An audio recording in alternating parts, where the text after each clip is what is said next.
Hey, everybody, welcome to How to Pass NCLEX / Monday Motivation. This broadcast is so special because we have done everything we can to come live for you guys. We actually had a power outage in my city. I'm back from St. Thomas, so we are remotely trying to broadcast you guys to keep our commitments. And we know that you guys are showing up here for class. So thank you so much for joining us. This is how we're going to do it today. We got questions and we got some motivation. Let's roll into it. Welcome. Come on in. The broadcast has indeed started. I'm going to just get into our first question. I got to get into it, guys. The question is this: following a thoracentesis, which assessment finding would warrant immediate intervention by the nurse? Number one, auscultation of crackles bilaterally. 2, reports of pain at the needle insertion site. 3, prolonged periods of uncontrolled coughing. Or 4, symmetrical respirations. That's right, guys. So you have made it to the class. No matter what, we are committed to bringing our class. Even if there's a power outage in the entire city and no city has power, you guys are still getting your Monday motivation. And so this is our first question right here. Following a thoracentesis, you guys know what that is, remember? Which assessment finding would warrant immediate intervention by the nurse? I see a lot of ones. The crackles bilaterally. I see a lot of 3s too. Prolonged periods of uncontrolled coughing. When you get it down to 2, which one is the priority? And you have to think about the patient's condition. So I'm going to show you the right answer. The right answer is 3.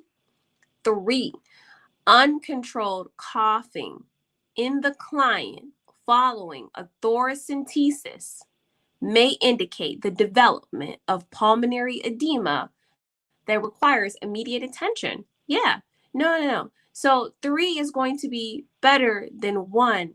3 is going to be better than 1 because they're both an abnormal assessment. Let me go back if I can.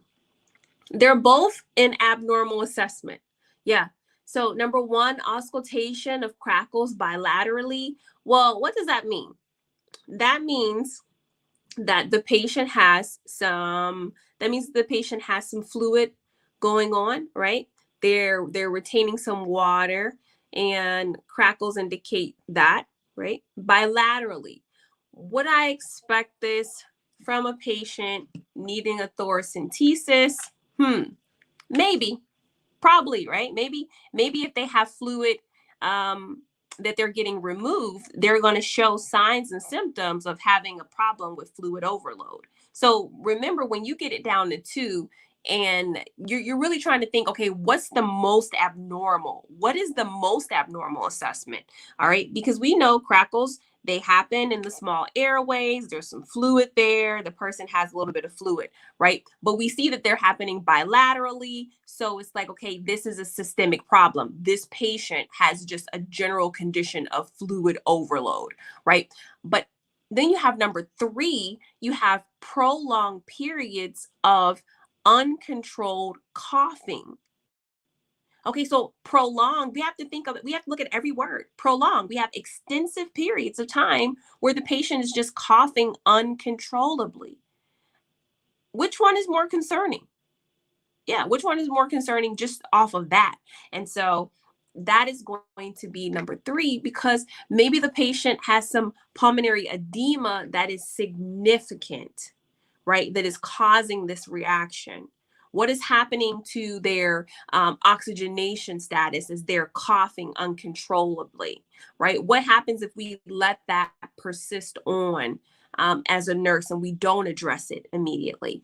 And so this is where really your attention to the cues of your patient, and not just what you read in a book, but what could be the adverse outcome of the patient comes into play. All right.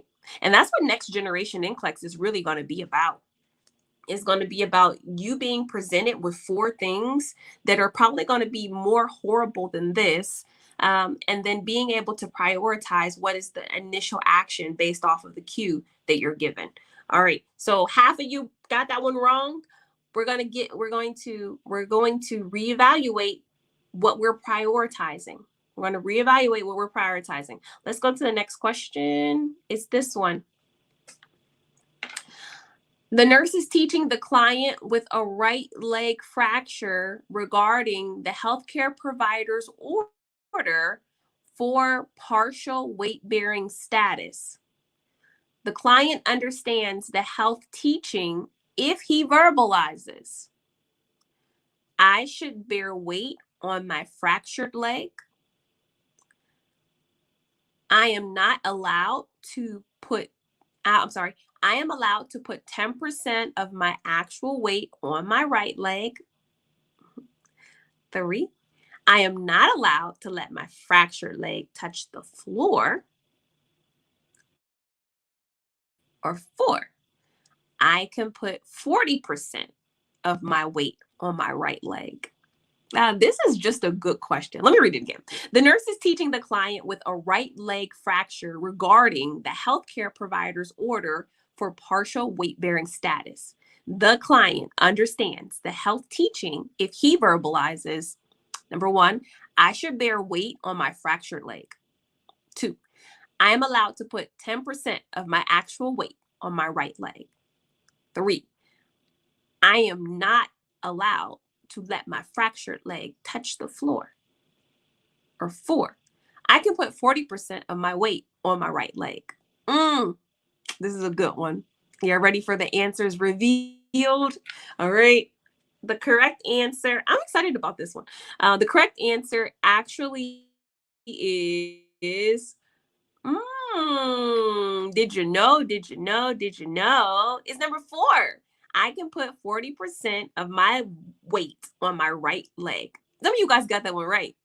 A 30% to 50% of body weight on the affected limb is allowed for a client who has partial weight-bearing status. Yep, partial weight-bearing means that the leg can tolerate some weight. Hey, if you didn't know that, I'm so glad you showed up. Pal, I'm so glad you showed up here. This is what it's about. It's about coming and being open to learn something. Being open to learn something. That's it. That's it. When you become a nurse, you are not going to, you're not going to get to a point where you know everything. You're going to start feeling comfortable with some specialties, but there's always something you can learn. And so many of us learned today that partial weight bearing means that you can actually put some weight on that limb. And that's very cool. That is very cool. Shout out to all my ReMar nurses who are coming on saying they passed the NCLEX exam. That's a mighty big accomplishment. And I'm proud of you. I'm proud of you. I'm not going to hold y'all too long today on this Monday. I do got another question though. Here it is. A client sustained a C6 spinal cord injury and is placed in crutch-filled tongs and skeletal traction. Which intervention should the nurse implement? Number 1, cleaning the tongue insertion sites and assessing for infection. 2, instructing the client to perform active range of motion exercises daily. 3, placing the client in low-top tennis shoes with cotton socks. Or 4, removing the weight every 4 hours and turning the client. I love that. Go ahead and comment on the screen. Thank you for showing up today. This is how to pass NCLEX, and it's how we study every Monday. Tap in, tap in.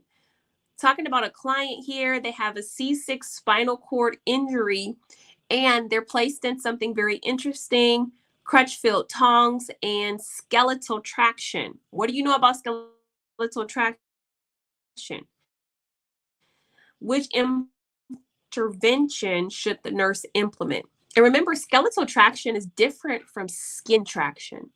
And so if you have your virtual trainer workbook, in the orthopedic section, I go over the difference between skeletal and skin traction in regards to your nursing interventions. And so if you know the difference between those two, this question is easy. It's so easy. And I see a lot of people are picking number uno. Okay. Shout out to Nairobi. Okay. I see you in the house. The correct answer here is number. Hey, you guys got it. Nobody was fooled. Was there one person that was fooled? I don't know, but you guys got it. Oh, there were some people. Okay. Number one is the correct answer, guys. And it really goes all down to what you have studied previously before encountering this question.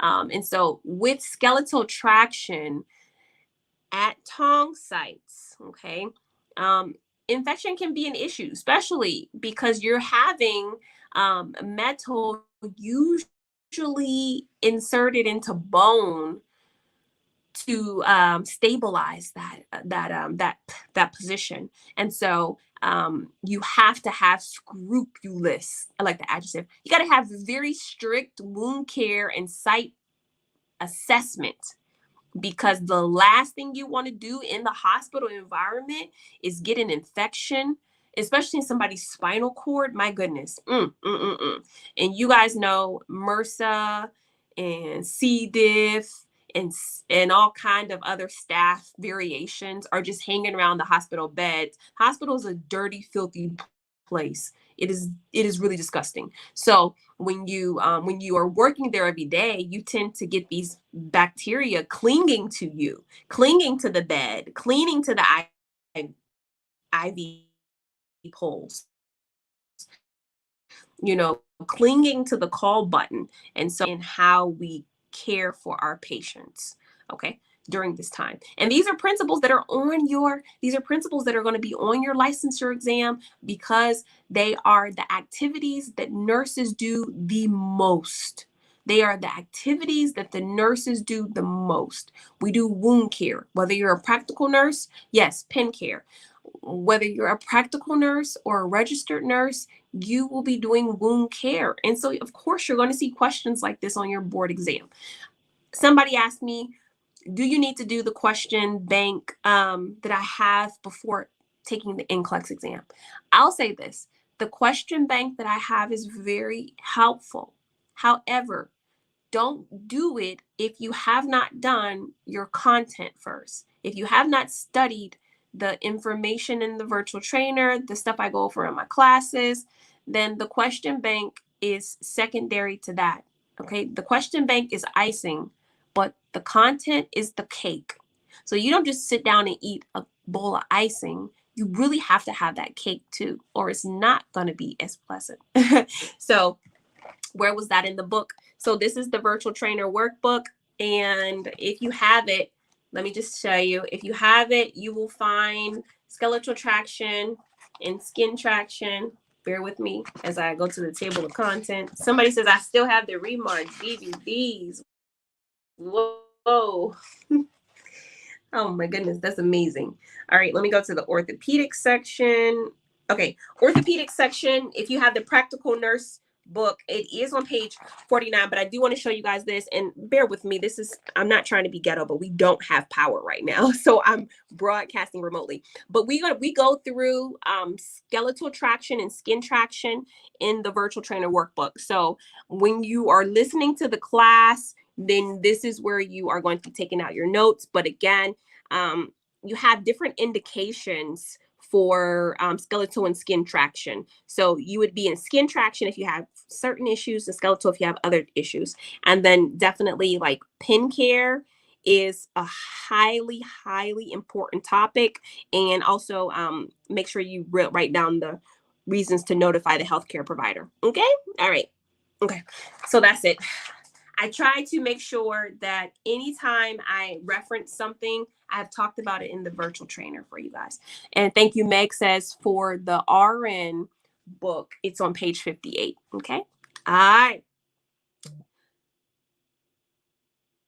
So with God, it's possible, guys, to pass your nursing license, to get the help you need. And that is it. That is it. That is my motivation for you guys. It's a very simple thing. Like I said, we didn't have power. We started and the power went out. So I wanted to bring you your questions and just let you know that this is a new week and take advantage of the opportunity that you have to get your license. That's it. That's the motivation. Do what you need to do, guys. All right. This is a great, great opportunity. And the time is now. The time is now. All right. I'll try to come back on later when we have power and maybe try to firm it up a little bit more. But I'm excited. I had 380 people here visiting me today on this class. You guys make this opportunity great. So I will see you all later. Bye-bye.